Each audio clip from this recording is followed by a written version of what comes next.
Moyo umehifadhi miziki ya kila aina, mpaka miziki mingine ya lugha ambayo si lugha ya kwako.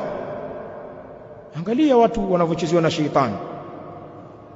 Mtu kajaza miziki katika moyo, kwa sababu saa zote ukimkuta na earphone anasikiliza mziki. Sio kama kuna Qur'ani hapo au mawaidha au darsa, ni mziki. Miziki ya kila aina, miziki ya Kibantu, miziki ya Kiamerika, Europe huko, haya miziki ya bara Hindi, miziki yote anaijua, anaimba mpaka Kihindi,